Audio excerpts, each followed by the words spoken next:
Kimberly, we was just talking before we came on this podcast, and I'm talking about, as a career coach, yes, there's the social impact aspect of me supporting professionals, but I'm also organizing events, right? And I was telling somebody earlier today,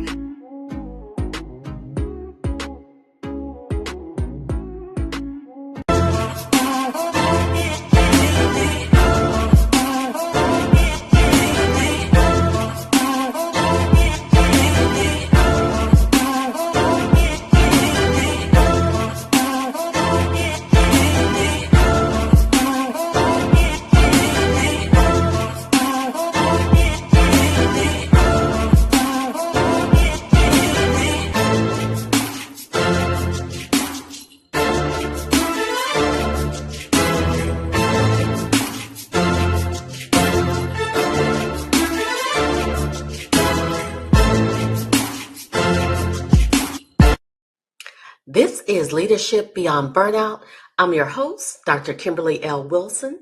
I want to welcome back all my fired up friends. And if you are new here, this is a show that helps leaders heal, lead, and succeed.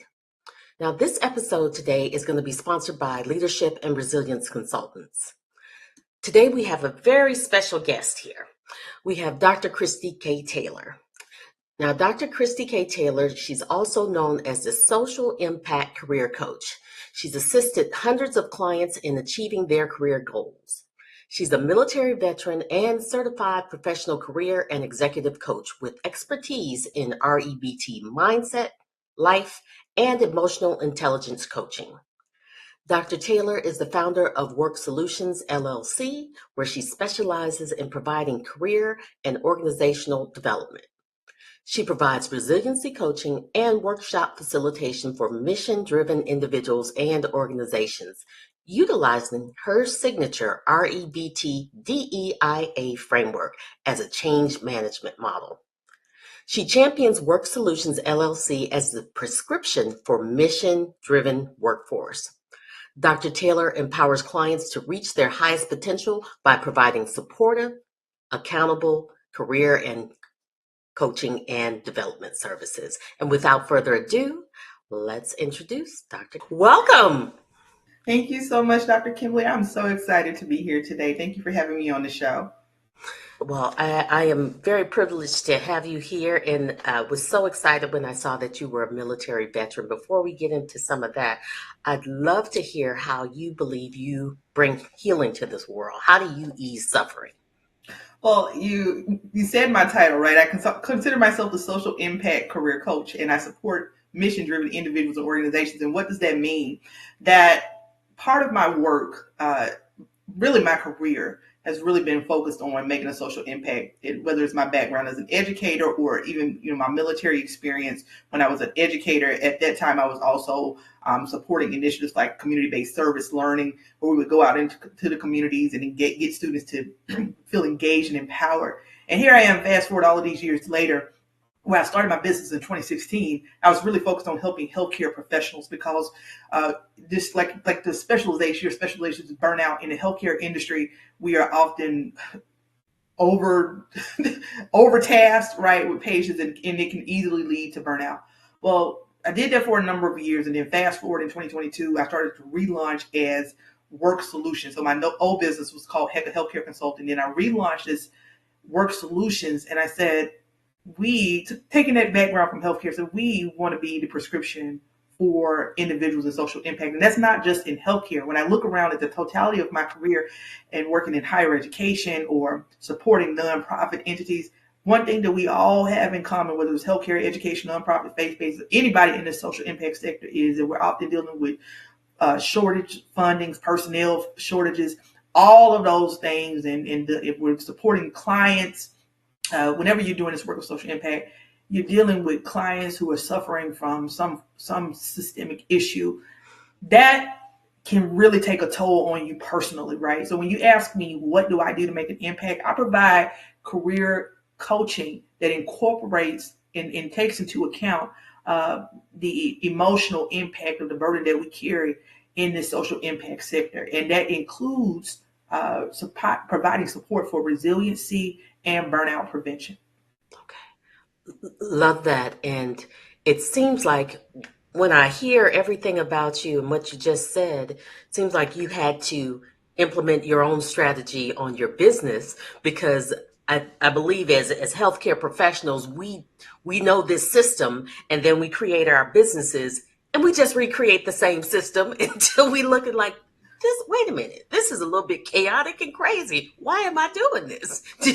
Did you find that's what you did to kind of pare down and Kimberly, we was just talking before we came on this podcast, and I'm talking about, as a career coach, yes, there's the social impact aspect of me supporting professionals, but I'm also organizing events, right? And I was telling somebody earlier today, when we were launching we try to acknowledge like things like it's Mental Health Awareness Month, so we try to do events like around that, something similar in Women's History Month, Black History Month. We've done things to recognize that, and it can really be chaotic trying to do your daily routine and organize these events. And here you are as an entrepreneur, right? With my leadership cap on as an entrepreneur, telling people to be resilient, telling people, literally teaching workshops on burnout, and then have to sit and go, now wait a minute, I have to live and practice what I preach, because really the foundation of this business really came from the career experiences that I've had, right? Where I myself was burning out, and then also supporting individuals who were burning out.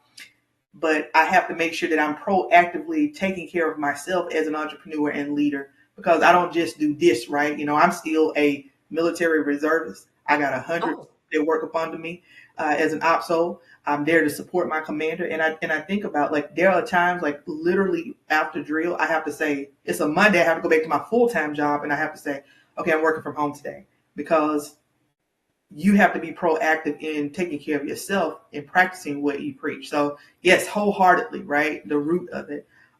If I could just tell you a little bit of my story. oh, I'd Yeah. love that. So I'm telling you the surface of this, right? Of like, okay, I launched this business in 2016, and I'm helping healthcare providers get quoted for saying these terrific things about burnout.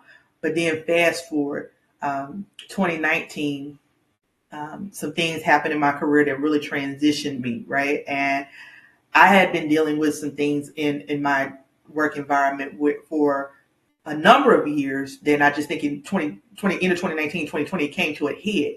And I shared this story because in early 2020, I found myself, I made a decision. Actually, I made a decision in December 2019. I was like, I can't continue on in this environment anymore.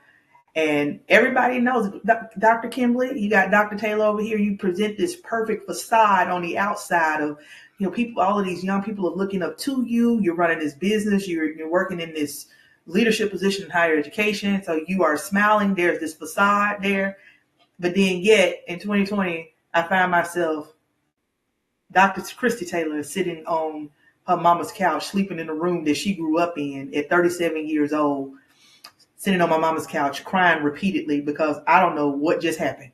This career that I've built for myself, this life that I've built for myself, I watched it burn down, right? And those very things that I was espousing to people, I'm like, was I living that? And I wasn't even that deep into, I was getting quoted for saying things around healthcare burnout and all of that stuff, but I wasn't deep into it as I am now in terms of like really, doing the workshops and stuff, right? But I went to a therapist, and she said, Kristy, you literally had a nervous breakdown with all the stuff that happened to you. You had a nervous breakdown, and you just worked. You kept the facade up. You worked right through it like it didn't happen. And I Mm-hmm. look back over that 7-year period where I was dealing with all of this trauma, and finally just, like I said, I got to let this go.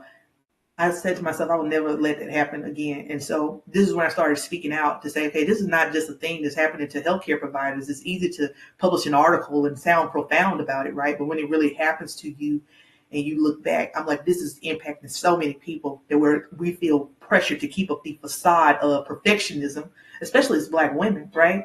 Keeping Absolutely. up the facade of perfectionism, and then you fall apart and don't even realize it.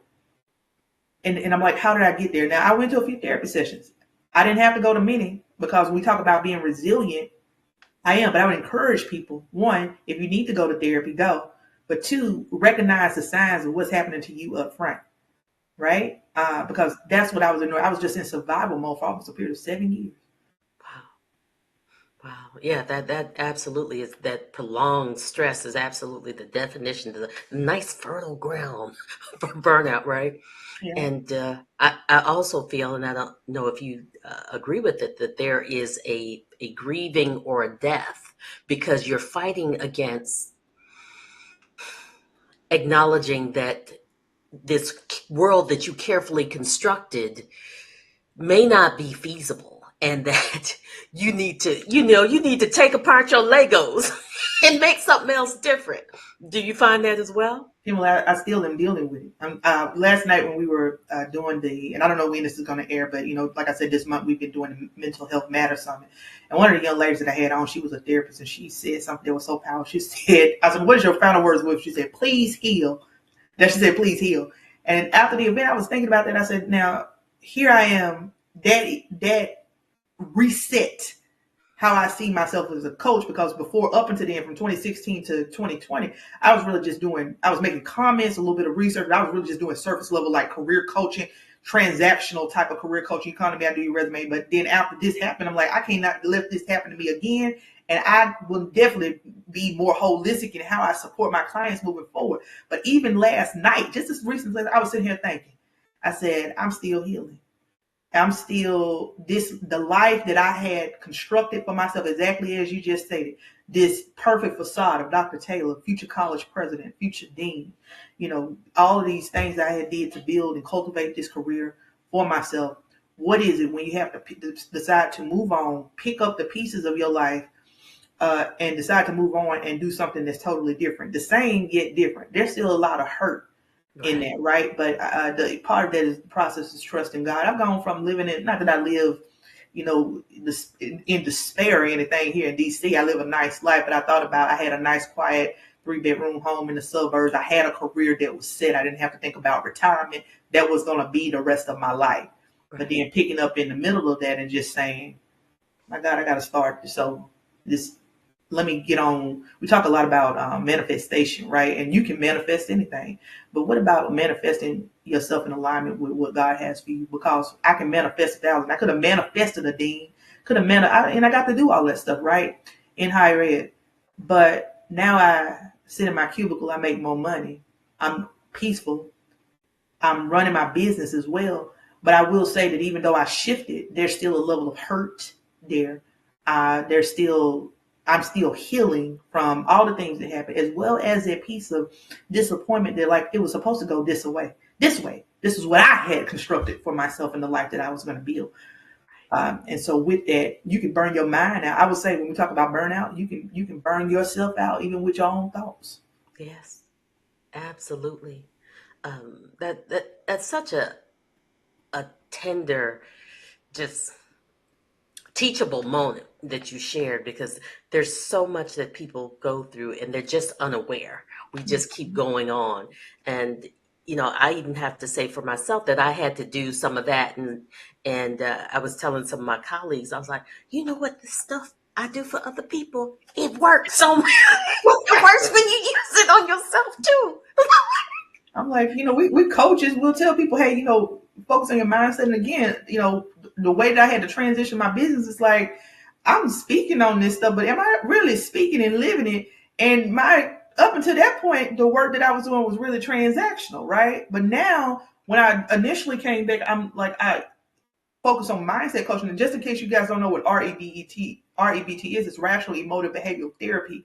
And that gets you to challenge irrational beliefs and bring things to the surface and not put off, the external locus of control factors. It's really getting you to focus on you as an individual, the internal factors that you can change in terms of your mindset and how you go about speaking into your own life and dealing with things, and recognizing the reality of that it's a process, right? That change is a process, but you have to be proactive about how you manage your mindset. And that means also being actively aware of how external factors are in the decisions that you're making are impacting your daily life. Because it's from a leadership perspective, that's how we end up in a place of burnout, because life is going to life.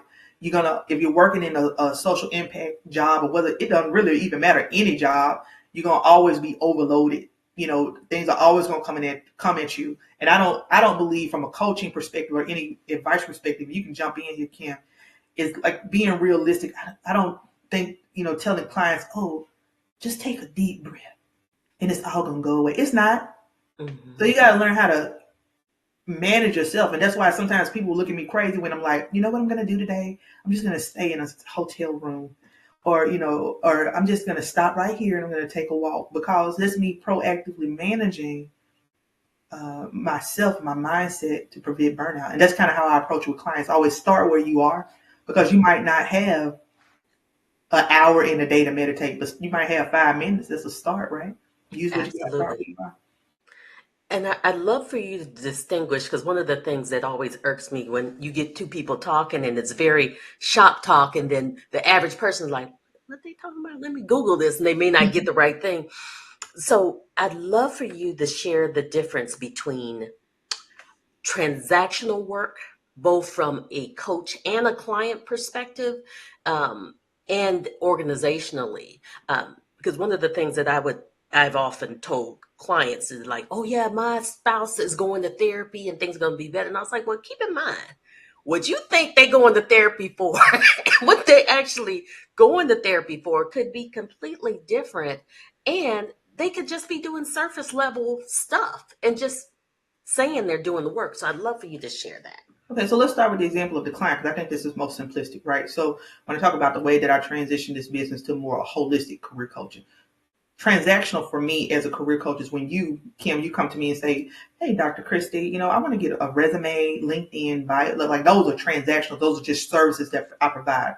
Where we move into more of the holistic piece, and less of the services, when I start asking you questions about, is it what's really going on in terms of where do you want to go in your career, and what's keeping you from getting to that next level.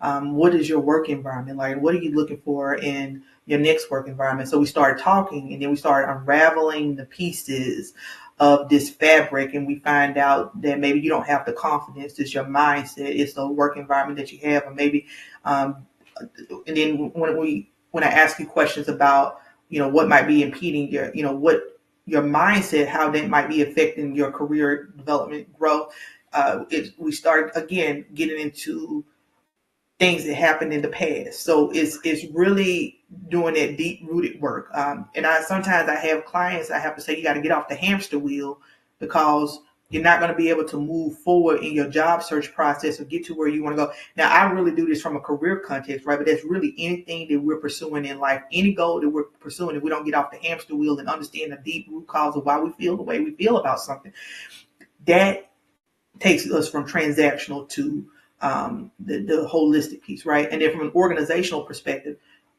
you mentioned my framework in my bio, rational emotive behavioral therapy techniques. I want to be clear, because I'm not a therapist. I use the techniques of challenging irrational thoughts and partner with DEIA. So I'm going to use that example for organizations, because in organizations, you'll see a lot of times that they'll say, hey, we are doing the work of diversity, equity, inclusion. Something big happened. They'll hire somebody to be director of diversity, equity, inclusion. That person ends up, being in a position of title, and then maybe doing some Title IX work or something that they really ain't there to do in the human resources department, right? But what really happens when, and I mentioned this earlier in my book that's coming out, I use a term called decatastrophization. What really happens in organizations when we start seeing beyond, let's start peeling back the layers of this banana, right? And start asking the questions. It's not just you hiring a director for the DEIA. And I will say, I don't build DEIA programs. I use this framework as a change management model, because when we get to the root core of what's happening in organizations, you realize that it's individual behaviors, is those biases, those unconscious biases, is our personal experiences as individuals that shape how we deal with other individuals, that impacts organizational culture. And I started the conversation from a DEI perspective, because when you're dealing with issues of diversity, equity, and inclusion, that often can cause an emotional response, because people are, they get offended easily. And my personal perspective on that, and based on the research that I've done, that if you can facilitate conversations around DEIA and as a change management model, then you can, as a leader, you can facilitate conversations around anything. And that's including recognizing within your organization where, what's burning people out. What are some of the irrational beliefs within our organizational culture that are impacting? And that might be that stay by the phone all day to make sure I answer my boss. I gotta continue working beyond my 8 to 5 so that I can prove myself because my work need people are getting burnt out. So that framework applies to every situation. So to answer that question, those examples that I'm giving you is really just looking at it like peeling back the layers of banana and just saying it goes from what we're doing here on the surface to really taking a deep dive and talking about individual and personal accountability as well as the things that impact in our organizational culture and climate. Right. And I want to throw another log on that organizational fire. When you give someone a title and KPIs, but you don't give them funding or organizational support to actually meet those objectives and those goals. Yeah, it's just a band-aid, right? A lot of times with those types of positions, you think that I'm going to be able to, from a leadership perspective, we know this, Kim, using the power of psychology of if I give them the title and the job role, they'll feel good. They'll make them feel good about themselves. And even from a media standpoint, and that's a good, we see a lot with DEIA when stuff happens and these big organizations come out and they say, we're going to appoint, we are very aware of this, big words like the systematic and systemic issues that are affecting our nation today. And we want to play a role in this. We're going to appoint this DEI, director of DEI in emergence and inclusions and Jesus, right? And you put these people in positions, they don't have the title, but then they have all the responsibility to deliver, but really no power. And it's, even though, again, I'm speaking from the context of DEIA, it really is any type of position where you're putting folks there without the resources that they need to be able to do the work and be successful at it. They're there. And that's another hit on your organizational culture, because now you put a leader there that can't even achieve the KPIs that you've given them because they don't have the resources. You're looking for them to be dynamic, but you putting that pressure on them. Again, that leads to burnout. And think about it. Somebody said something really very eye-opening to me today about how middle management, if they feel a certain way, right, the processes are replicated because they're going to push that down to the folks they're supervising. And the folks that they're supervising, that's what they push out to the customers, because the middle management's burned out and frustrated. They don't feel like they have the resources because it's being pushed to them from the top down. Then your frontline workers are going to feel that. And then that's the kind of quality that you get from your customers. So burnout, we often speak of it from the standpoint of just individuals, right? Right. But to your point, is the burnout and resiliency factor is really holistic and organizational because it's part of our culture. And we have to just think it's not just about talking to people about journaling and meditation and create your burnout plan, all of the things that we do to sell our workshops, right? You got to really go in there and do the work of organizational change, because it's something in that organization where you put unrealistic expectations on people that's making them feel pressured to perform. Right. And that's burning them out with no consideration that these people have lives outside of work. Absolutely. And you kind of opened the door. I wanna dig into this one. With your background in education and with the DEIA framework you're using, and now we're seeing this push in, especially in education. I think Harvard was one of the examples where some of those big donors and are like, oh, if you're teaching this nonsense, if this is part of the curriculum, I'm not giving you the money. Oh, it's right on the tip of my tongue. What I know what you're talking about. It's right on the tip of my tongue because they have made this thing so political, right? Absolutely. And I'm like, instead of humanistic, it's framework. Because I know what you're talking about, but I'll since I can't remember off the tip of my tongue head what it is, I'm just going to speak in generalizations here, right? Right. Now, I'm a historian. That's a lot of people don't know that about me. I teach American history in addition to the 15,000 degrees that I have. But American history is one of them. And one of the things about doing this work is why I've been able to teach DEI-based cultural competency classes and be successful at it is because, one, I'm not going to bite my tongue and tell you the truth. But I also don't approach it from a victimization standpoint. I'm just saying from a historical standpoint, this is what happened, right? Now, as somebody who is taught in K through 12 and college, I can tell you that no teacher is standing up there teaching some type of theory. Critical race theory is what it is. That's what it is. No teacher is teaching critical race theory. We got in Florida right now people rewriting history books saying that that is the African Americans we benefited from slavery too. Now, And oh, do you remember when Texas? I'm sorry, I'm getting excited about it. In Texas, a mother, because sometimes we're so busy we can't see what our kids are learning sometimes, but she had to petition the. She tried to sue the publisher because they were saying that slaves were immigrants. yeah, The enslaved people were immigrants. They just yeah, I saw that was decided reading to come. in a textbook, and I'm like, well, at some point, right, there has to be. It's not that we're teaching critical race theory. At some point, nobody's like in the classroom. They just teaching history, what I encourage educators to do is not get your.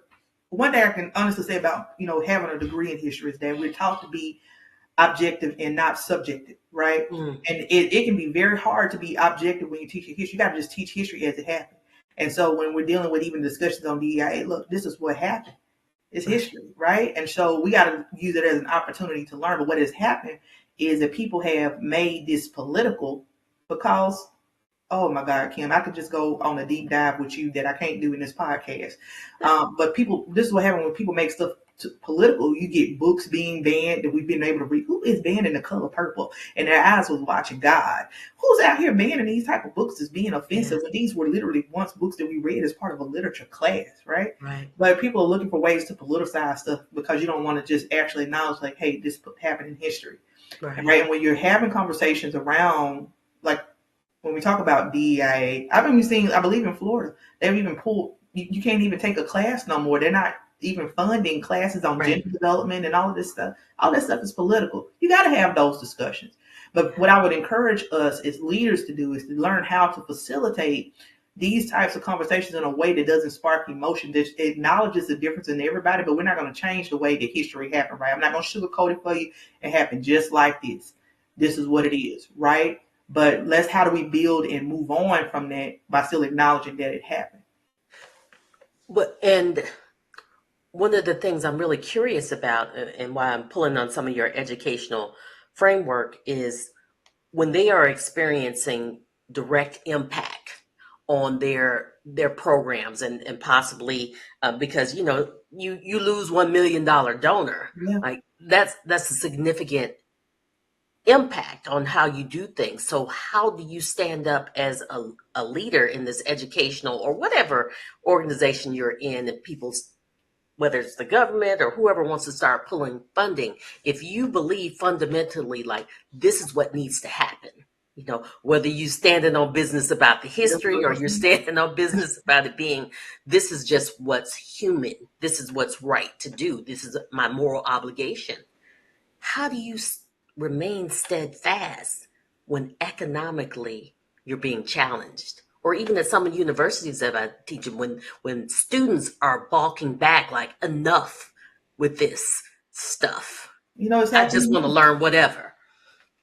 Well, listen, this is no easy question to answer because I've I dealt know. with this from a educational leadership standpoint, knowing that I have to fill those classes. So we in education will say, hey, we're non-profit, but the bottom line is if I don't fill them seats up, these teachers ain't gonna get paid. Y'all can be out here protesting if you want to, but it's about being politically savvy. And I'm not going to sit here and give you a canned answer to that because the truth is, if you're going to stand on business, you're going to stand on business. Think about like folks who fought in the civil rights movement. And guys, when we talk about this, we are still on this topic of burnout and resiliency because Right. how do you think people become resilient? I mean, when we talk about the civil rights movement, people who did those sit-ins had to know before they go, they trained themselves and educated themselves. Like you got to be prepared not to respond back emotionally. We're going to sit at these chairs and we're going to stand on business.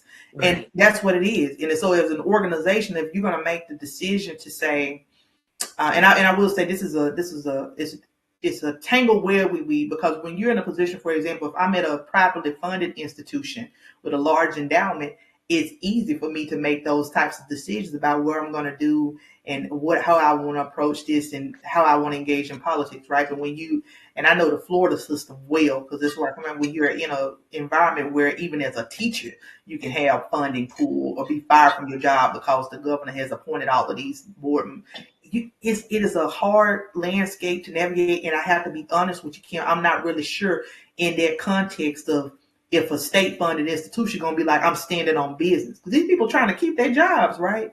So I have to think that you have to, I look at it from the standpoint of like, we got to be realistic in what we expect from these institutions, because a lot of the decision making is not even in their control. Their boards are appointed by state governments. They're being regulated in terms of what they can say, what they can and cannot do. Versus if you're at a private institution, yeah, you might need the money, but you have a lot more flexibility to really stand on business in terms of, okay, I'm not going to engage in navigating that.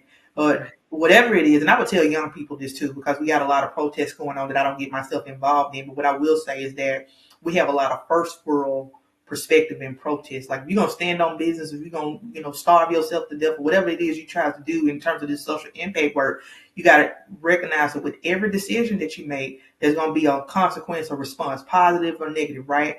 And we tend to approach things here in the United States from a first world perspective, like, I'm going to starve myself to death, but can you send me some DoorDash? The least you can do is feed me. No, if you're going to do it, you do it, and you stand on it, right? And you deal with all the consequences and pushback from it, but you follow it all the way through. So that same response I'm giving to you is the same response that I put out there to leaders, right? But I'm saying that as somebody who's been a leader in higher education, knowing that a lot of questions may come from like my faculty in terms of, well, why y'all not doing this? Why is the organization taking this stance and not taking this or not doing it? It's because there's so many political factors that are tied into this that you may not see.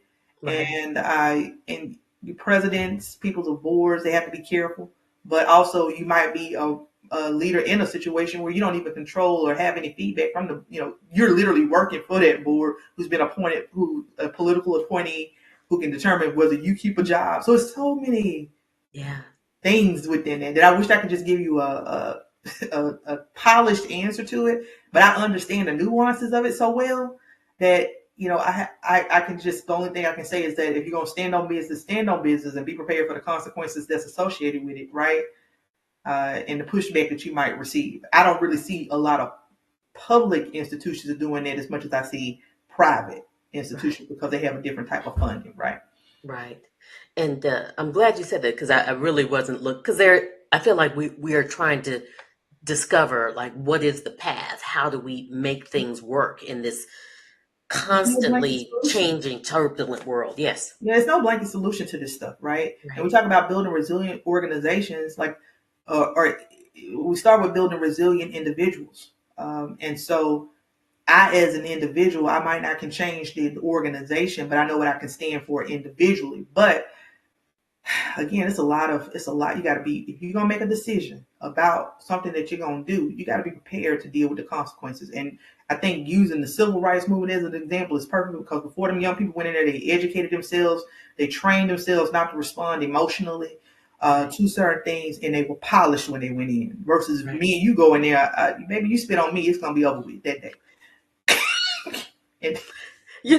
My sister actually had that happen to her, and she's a Detroit police officer, and she was in the car with my mother.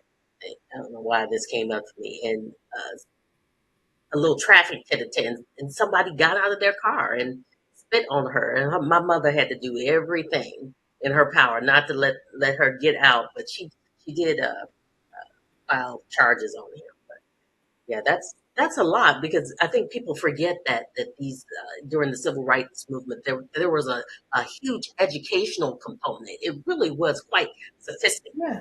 And right now what we're seeing is a lot of like emotional components, because I'm screaming live from TikTok, I'm protesting. Can y'all send us some food? Like, come on now. I haven't seen that. But listen, we're talking about from a context of building being resilient. But I can't go an hour. When we talk about being resilient, right, it really is, it's like that part you mentioned about education and learning to understand what to expect if we're going to be, and especially with me working in the social justice and social impact space, you know, you asking me questions that's not even a lane that I've even decided to go down. Right? I'm here to empower you but why can't I answer those questions? Because I've been there. You know what I mean? From a social engagement standpoint, but just understand, guys, when we're having this discussion, we're talking about, yeah, we're laughing and talking about the civil rights movement, but the thing that Kim said that's so powerful is the education piece.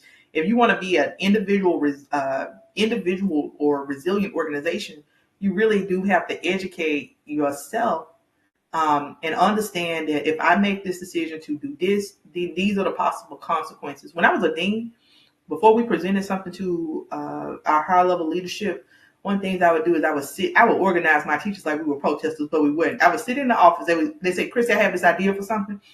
And I would sit in the office and I would ask them every question, right? Because you don't want to just tell people, okay, it sounds good. I would ask them every tough question. I would punch, holes in everything. Because I said, before we go in this office, we're going to be prepared to answer everything that come our way. We had trained ourselves like the civil rights movement so that we can do what we needed, advocate for.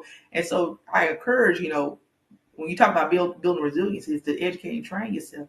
And not just about the protest, but even if it's just being resilient in your own life. Mm-hmm. Right? That's that OPSO coming out. Yes, it is.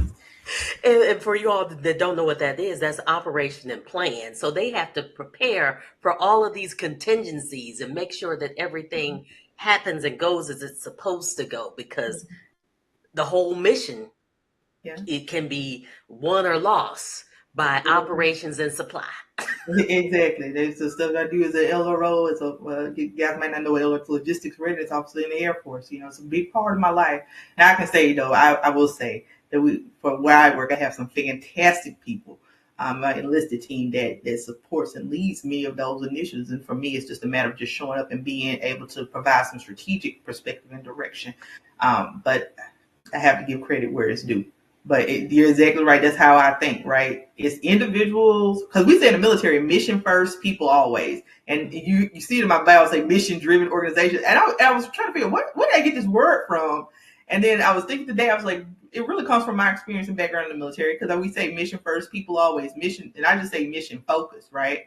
Mm-hmm. But when we talk about resiliency, yes, not reacting out of emotion, educating yourself, and that includes, hey, I need to just take some time for me. What would be the consequences if I just said no today, right? I'm just talking about down to like the individual level. If I just said no today, will the work still be there tomorrow?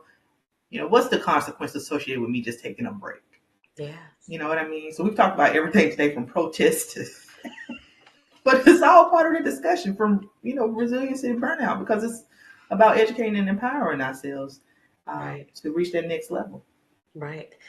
And I love when we talk about educating and empowering as well, is when we make career decisions, just bringing it kind of back to your career coaching aspect, is that it also affects our personal, right? Mm-hmm. Where we're going to live. Are the other people in my life aligned with this decision I'm about to make? So if I go home and say, oh, baby, I just decided I want to move to Saskatchewan. People make decisions like that. Right.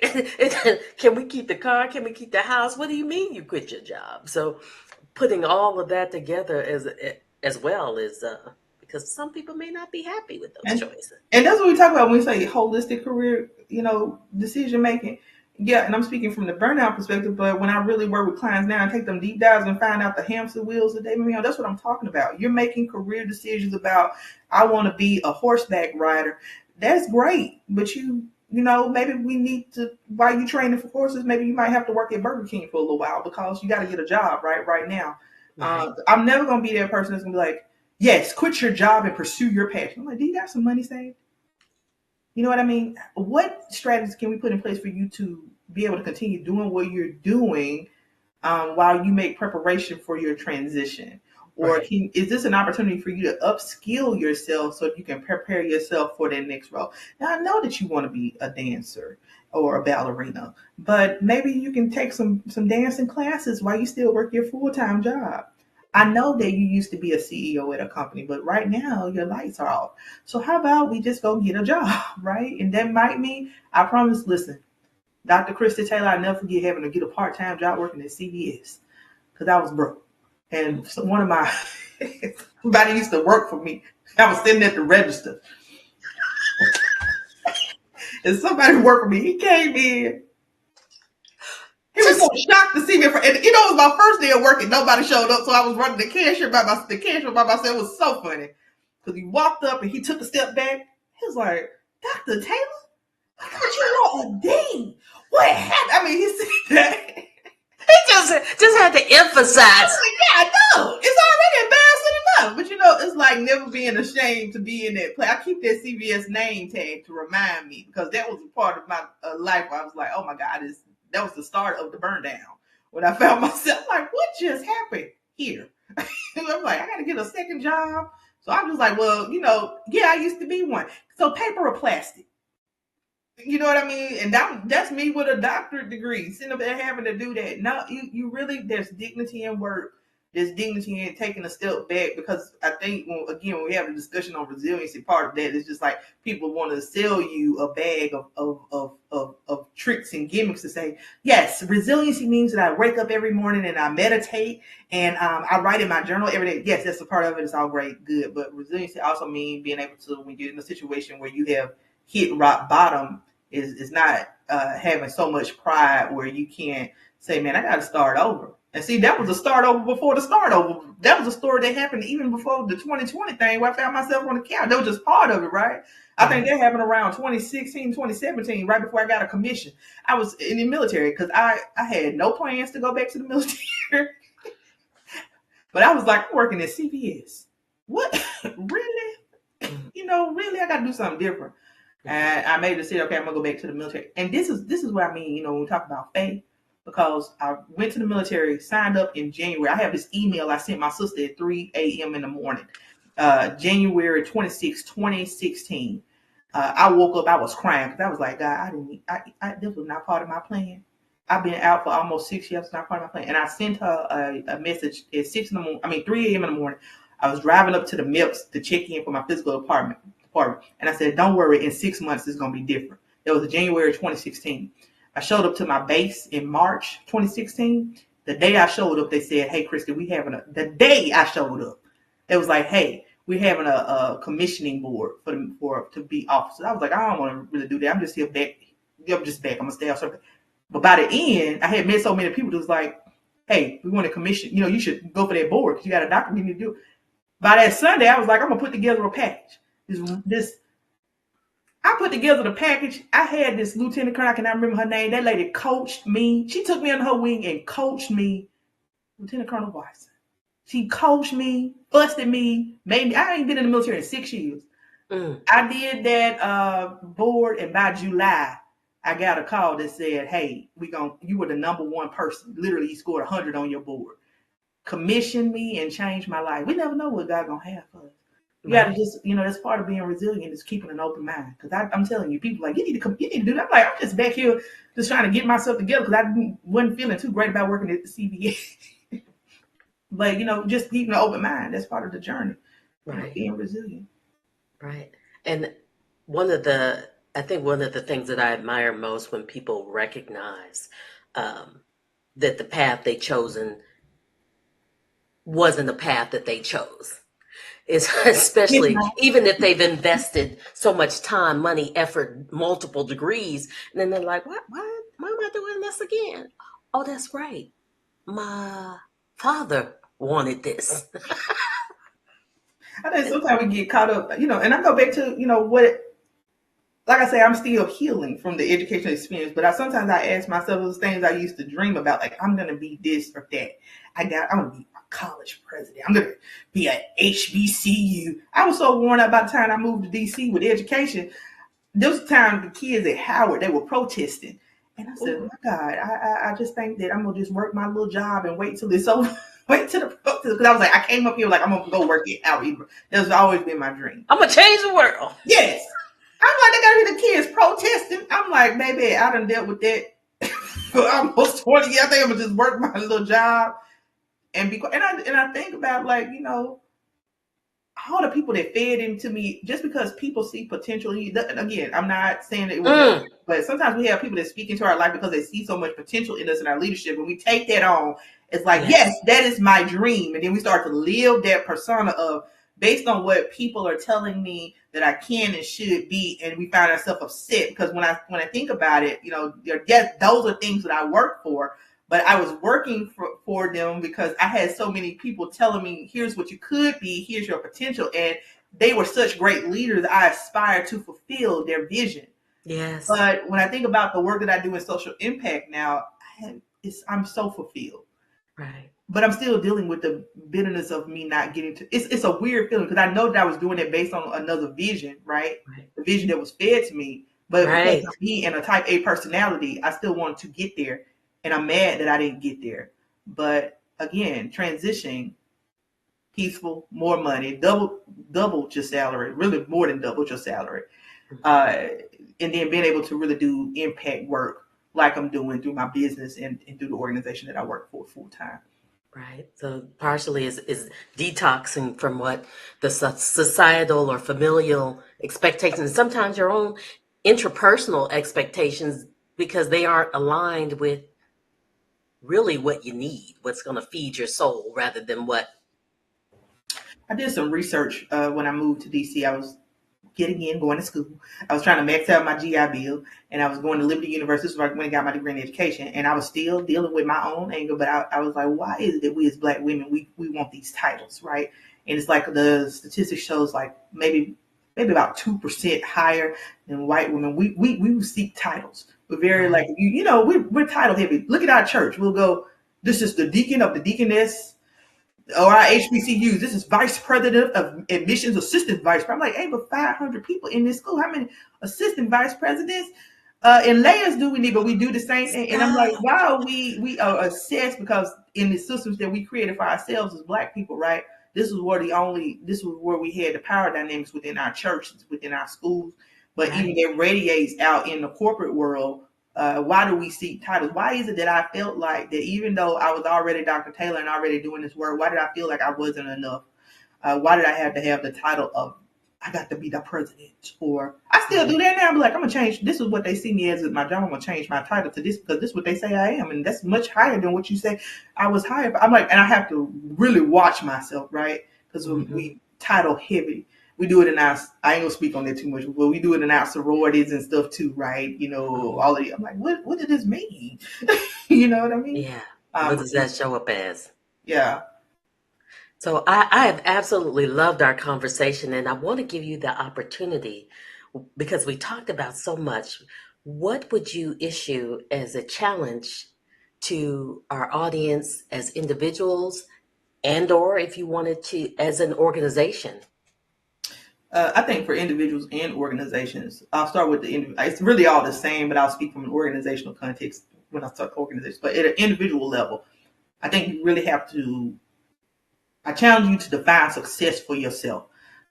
Define success for yourself, because if you define success for yourself, that's going to take a lot of pressure off of you. When we talk about this whole context of burnout and resiliency, a lot of times we're putting pressure on ourselves to be this vision of what we thought and be open-minded. So define success for yourself and to be open-minded. And I would say that to organizations. Now, organizations don't have the advantage of they can define as holistically as a team, as a one vision. You can define success for yourself, but take a deep dive as an organization. I challenge you to take a deep dive to go beyond the surface, right, of what's really happening into your organization, and take time to understand how individual behavior contributes to what is creating and impacting your organizational culture. I challenge leaders to really self-reflect.